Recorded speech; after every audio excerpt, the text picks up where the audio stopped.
Sony has gone and done it again, but the only question is, what have they done, and who on earth would buy this bonkersly spec'd, really expensive smartphone?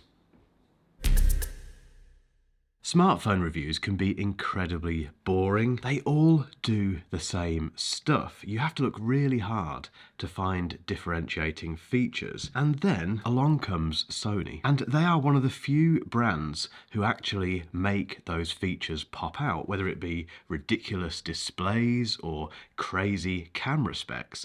And the Xperia 1.5 slots into both of those brackets. They just don't achieve the same success as the iPhone or many other Android phones, and I'm trying to work out why. I've focused on this as a camera phone because the specs for these lenses and the stuff inside this are ridiculous. And I wanted to see if you could swap this for this. Oh, and also, how does this compete against this, and what is this like as a smartphone?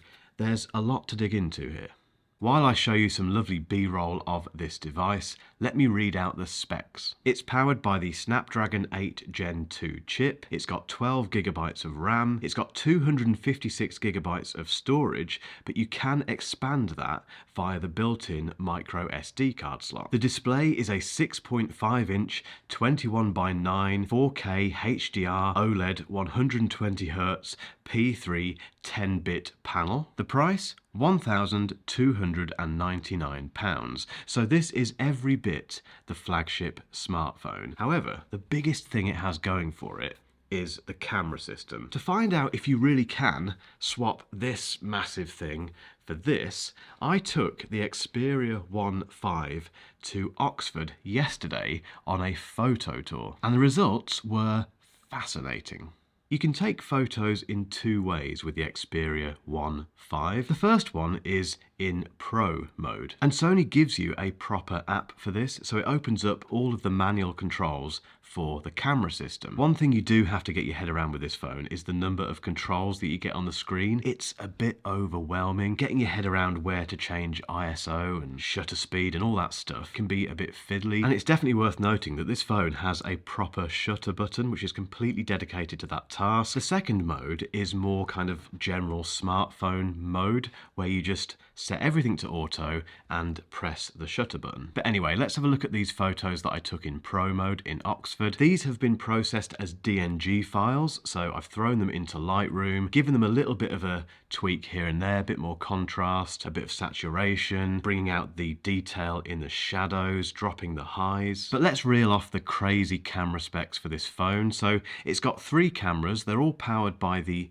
Exmor T mobile sensor. There's a 52 megapixel 24mm f1.9, and then we have a 12 megapixel 85 to 125mm zoom, and there's a 12 megapixel 16mm ultra wide. And in terms of what this camera system can do, it's using Zeiss lenses, so very high quality glass, but it can shoot up to 30 frames per second in burst mode. It's got real-time human and animal eye autofocus. It can take HDR photos, it's got a night shooting mode, and it also has creative looks. Just a quick note on the choice of focal length. So we have the 24mm, which is absolutely fine, a really good all-rounder, but then you jump from 24mm to 85. It would have been lovely to have a 35 or a 50mm. Now, photo quality is very subjective, but straight off the bat, this is one of the most impressive phones I've used when it comes to producing raw photos. Those DNG files are lovely to work with.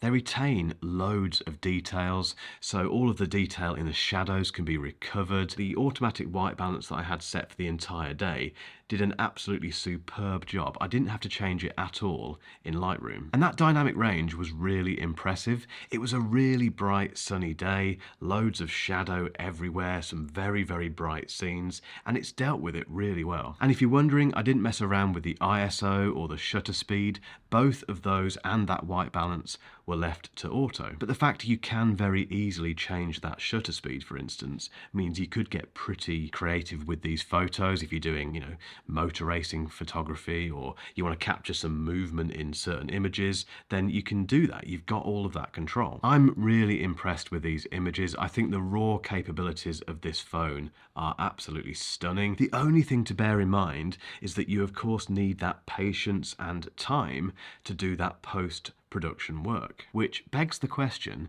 what is it like if you just treat it like a normal smartphone camera?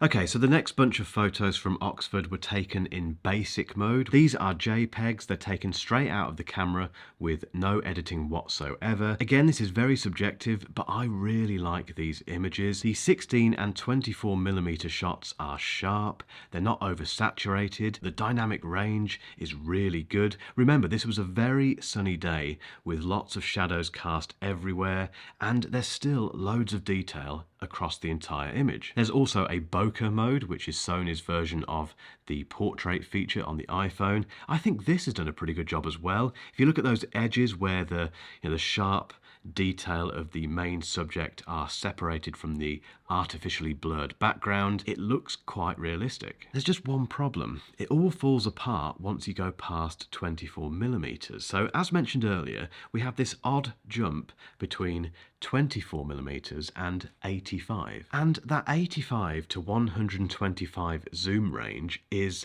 rough. I'd love a 50mm lens on this. That would have been an amazing thing to have for street photography, but because I didn't have that, I had to jump up to 85 when I wanted a bit more reach, and these shots just don't look good enough. Thankfully, it does regain some ground when it comes to selfies. I really like the front-facing camera on this. It's a 12 megapixel camera, and it does a really good job of skin tones, of dynamic range. I really like these selfies. But what you want to know is, how does this compare against one of its biggest competitors?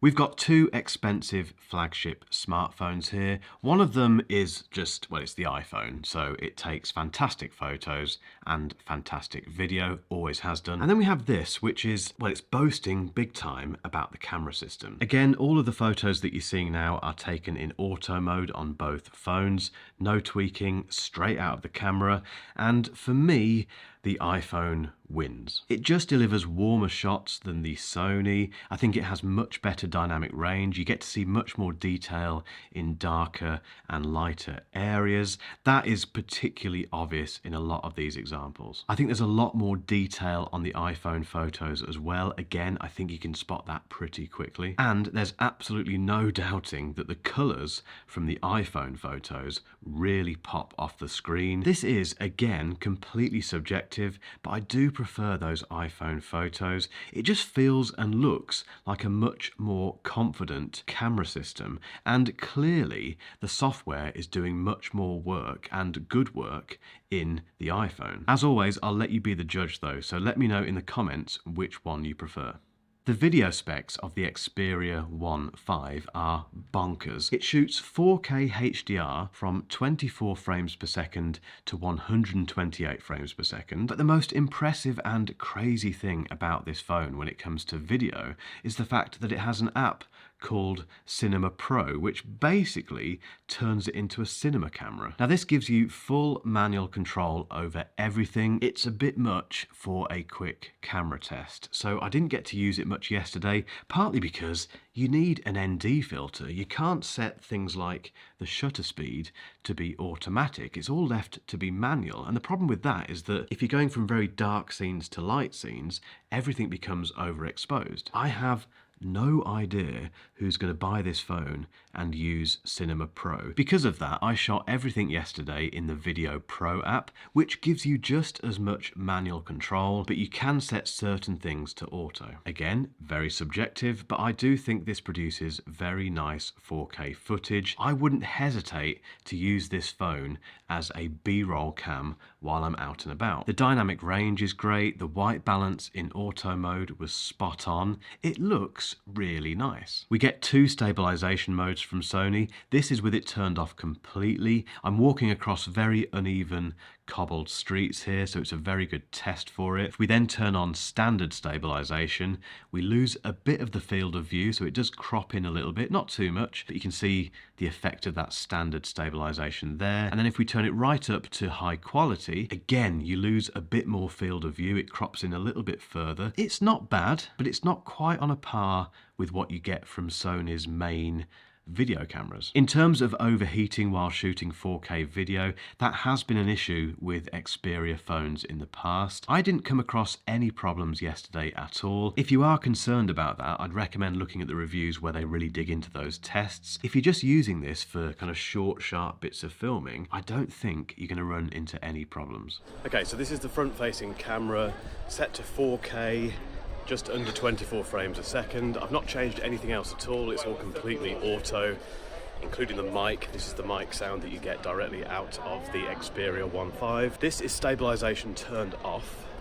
I'm walking across cobblestones, which is a really good test for it. This is standard stabilization, which does introduce a bit of a crop, both on the front-facing camera and the rear cameras. So you do get, you're a bit more zoomed in, basically. You lose a bit of the field of view.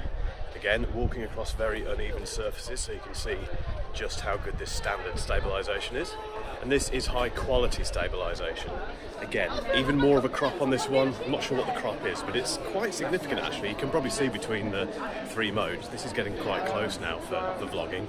I'm also walking through quite a busy part of Oxford, so it's a good test for this mic to see how it deals with noisy surroundings. But yeah, what do you think to this? Let me know in the comments. I also tested the video from this with the iPhone 14 Pro Max, and this is the result. And again, it is very subjective, but I still prefer the iPhone 14 Pro Max when it comes to video. It just seems to wipe the floor with every other smartphone. I think it's down to the stabilization. Whatever Apple does with the standard stabilization in the iPhone is just brilliant. It just seems to make the image look much more natural. There's no weird shaky stuff going on or strange panning. As a result, is much more pleasing to the eye. Let's not forget that the Xperia 1.5 is a smartphone, so putting all of that camera stuff to one side, what's it like as a phone? I think it's fantastic. I think the look and feel of this phone is very premium. That Snapdragon 8 Gen 2 chip is very fast. It's got plenty of RAM. I love the fact you can expand the storage via the SD card slot. Sony doesn't tend to ruin Android either, so Android 13 on this feels fantastic. And I do love this display, although mainly because of its form factor. So it's quite tall, but it's also fairly narrow, although not too narrow. You can still type on this very comfortably. It's just a very convenient phone in that respect. And talking of convenience, the battery is superb. Firstly, the standby time is right up there with the S23 Ultra. You can leave this for 2 or 3 days and it barely touches the battery. Secondly, it was absolutely amazing in Oxford yesterday, so it came off the charger at about 7 o'clock in the morning with 100%. I used it all day to shoot 4K video, take loads and loads of photos. I used it for directions. The screen brightness was right up for most of the day as well because of the weather. I think by 4 o'clock it had about 52% remaining. Interestingly, the iPhone that was with me all day as well and wasn't doing quite as much work had 20% left. I think you have to be a massive Sony fan to spend 1,300 quid on a device like this. It is undeniably impressive. It's a fantastic phone. It can take wonderful raw photos. If you like the look and the feel of the standard basic photos, it does a very good job there as well. And the answer to whether or not you can replace this with this is no, I'm afraid. And the reason for that is this. The lens choices you get with DSLRs are huge, obviously, and very varied. On this, you get a very strange 24mm, 85mm, and that zoom range spoils it. I really want Sony to carry on making these phones. I mean, how many other manufacturers are offering a headphone jack and expandable storage? I don't know what they need to do to make it more appealing to the masses. I really hope they figure this out at some stage, but I've talked a lot about the iPhone 14 Pro Max in this video, and if this is another phone you're considering, keep watching for a link to my last review.